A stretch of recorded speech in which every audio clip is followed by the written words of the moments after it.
Buenos días. En el mundo empresarial, el poder real no depende únicamente del cargo que una persona ocupe, sino de la propiedad que tenga sobre la empresa. Tener acciones que son parte de propiedad de la empresa, que pueden comprarse o venderse en la bolsa de valores, representa una forma tangible de liderazgo, porque vincula el éxito personal con el éxito de la organización. Cuando los fundadores o CEOs son también accionistas, sus intereses se alinean con los de la empresa, lo que fortalece la toma de decisiones estratégicas y la visión a largo plazo. En cambio, si los líderes no poseen participación accionaria, su autoridad puede verse limitada por los inversionistas o el consejo directivo, afectando su capacidad de influir en el rumbo del negocio. Este trabajo analiza cómo la posesión y el manejo de acciones influyen en el control y la estabilidad del liderazgo empresarial. Para ello, se compararán dos casos reales, el de Howard Schultz, CEO de Starbucks, y el de Steve Jobs, cofundador de Apple. Ambos ejemplos muestran cómo una estrategia accionarial bien diseñada puede marcar la diferencia entre consolidar o perder el poder dentro de una empresa. Introducción. Cuando a un fundador le va bien con su empresa, llega inevitablemente el momento de crecer. Y para crecer se necesita capital. Una opción es pedir un préstamo a un banco o a una financiera, pero los intereses suelen ser elevados y las condiciones exigentes. Una alternativa más práctica y común en el mundo empresarial es financiarse mediante la emisión de acciones, es decir, vender partes de la propiedad de la empresa para que puedan ser compradas y vendidas en la bolsa de valores. Esto permite obtener recursos frescos para invertir en expansión, innovación o internacionalización. Sin embargo, esta decisión estratégica tiene una consecuencia importante. Al vender acciones a nuevos inversionistas, el porcentaje de propiedad del fundador se reduce y con ello también puede disminuir su capacidad de influir en las decisiones clave de la compañía, especialmente si éstas dependen de la aprobación del directorio o de los nuevos accionistas. Emitir acciones es muchas veces una necesidad para crecer. El verdadero desafío está en hacerlo sin perder el control. Por eso, diseñar una estrategia accionarial sólida es tan importante como definir el modelo de negocio, porque quien controla las acciones, controla la estrategia. Las acciones y la bolsa de valores. Las acciones son parte de propiedad de una empresa. Cuando una compañía emite acciones, está vendiendo una fracción de su propiedad, generalmente con el objetivo de obtener capital para crecer, invertir en nuevos proyectos o expandirse a otros mercados. Existen dos tipos principales de acciones. Acciones ordinarias otorgan derecho a voto y participación en las utilidades de la empresa. Es decir, quien posea estas acciones puede influir en las decisiones estratégicas y recibir parte de las ganancias. La otra es acciones preferentes. Priorizan el pago de dividendos, es decir, una porción de la ganancia, pero normalmente no conceden derecho a voto. Cuando una empresa cotiza en bolsa, significa que sus acciones se venden públicamente. La bolsa de valores es un mercado regulado donde se compran y venden acciones y otros instrumentos financieros. Este sistema permite que las empresas obtengan capital y que los inversionistas adquieran participación en ellas. Por ejemplo, una empresa tiene 100 acciones privadas, propiedad de los fundadores o inversionistas iniciales, y el fundador posee 80 de ellas. Si se emiten 20 nuevas acciones para atraer nuevos inversionistas, el total asciende a 120. Aunque el fundador sigue teniendo 80 acciones, su participación accionaria se reduce, pasa de 80% a 66,7%. Esto se conoce como dilución accionaria. La dilución puede afectar el control de la empresa. Si el fundador no conserva una participación significativa de acciones, los nuevos accionistas mayoritarios pueden influir en las decisiones estratégicas o, en casos extremos, reemplazar al fundador y a los principales gerentes. Por ello, el control accionario es una parte fundamental de la estrategia empresarial. No se trata solo de obtener financiamiento para crecer, sino de asegurar el poder necesario para dirigir la empresa hacia sus objetivos. Howard Schultz y Starbucks. Starbucks se fundó en 1971 en Seattle. Howard Schultz ingresó a la empresa en 1982 cuando aún era una pequeña compañía dedicada a la venta de granos de café. Inspirado por la cultura cafetera italiana, visualizó la posibilidad de transformar el simple acto de tomar café en una experiencia global, basada en la calidad, la conexión humana y la atmósfera del lugar. En 1987, Schultz, junto a un grupo de inversionistas, adquirió Starbucks por alrededor de 3.8 millones de dólares, fusionando su propia empresa, el Giornale, con la marca Starbucks.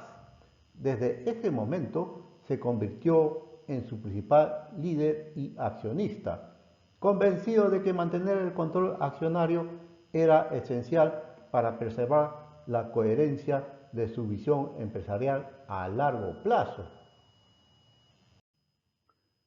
Cuando Starbucks salió a la bolsa en 1992, mediante una oferta pública inicial, OPI, Schultz conservó una participación importante en acciones, que con el tiempo llegó a superar los 20 millones de títulos, lo que le permitió mantener su influencia en la junta directiva y asegurarse de que la expansión internacional de la empresa no desviara su identidad original.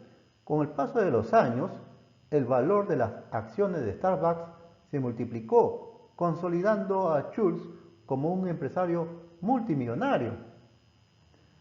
Más allá de la riqueza personal, su caso demuestra que la propiedad accionaria puede ser una herramienta estratégica de liderazgo, capaz de otorgar legitimidad, estabilidad y poder de decisión.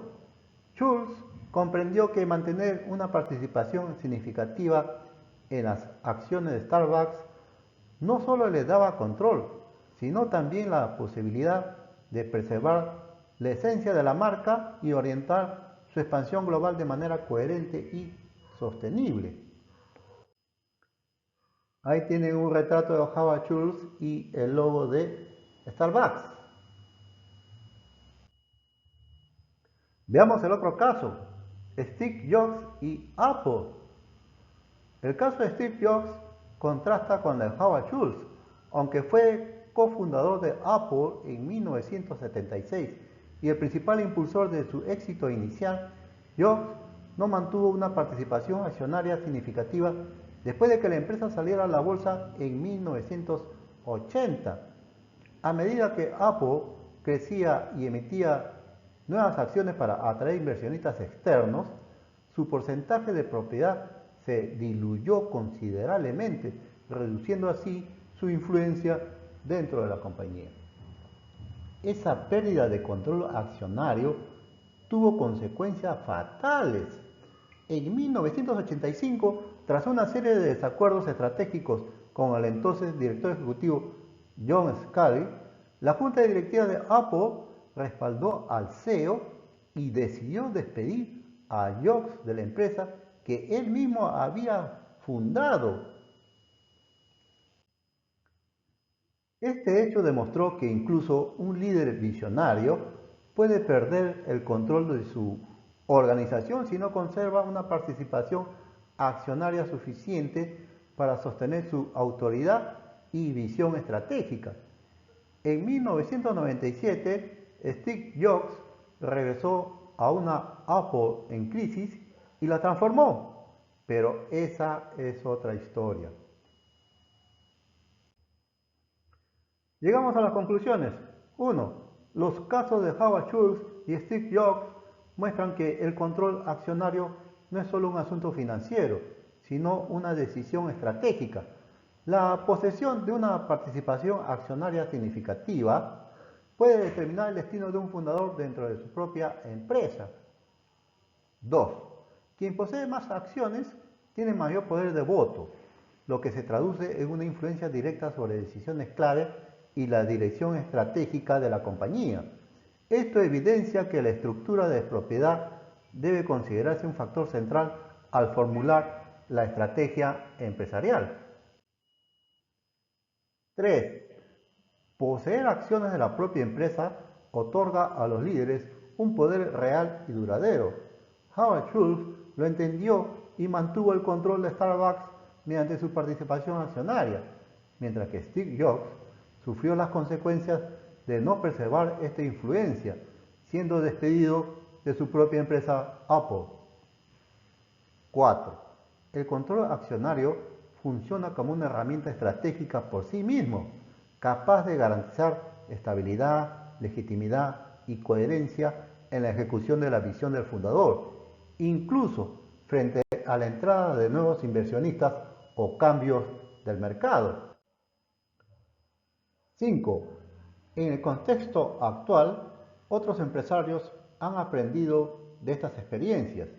Figuras como Jeff Bezos, Amazon, Elon Musk, Tesla y Mark Zuckerberg, Meta, han diseñado estructuras de propiedad que les permiten mantener el control, ya sea mediante la posesión de grandes cantidades de acciones o mediante mecanismos especiales como acciones con doble poder de voto.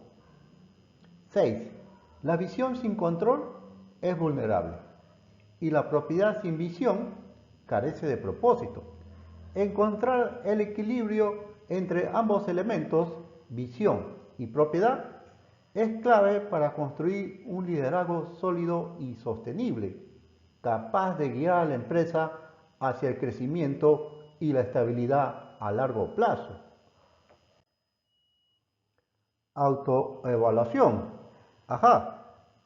Una pequeña autoevaluación para reforzar el tema.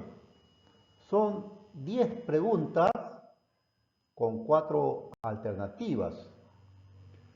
Luego de la 10ª pregunta están las respuestas con una breve explicación. Buena suerte.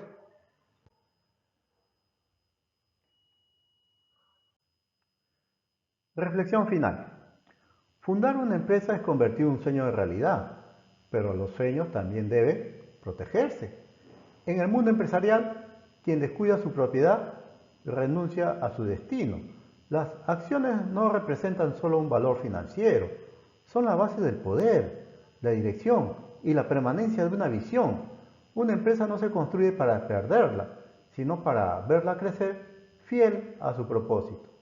Proteger el control accionario es consolidar la coherencia estratégica entre la visión del fundador y el rumbo de la organización, asegurando que su propósito trascienda más allá de las circunstancias y del tiempo. Bien amigos, hasta aquí la presentación del video. Muchas gracias por su atención. Tengan todos un bonito y productivo día.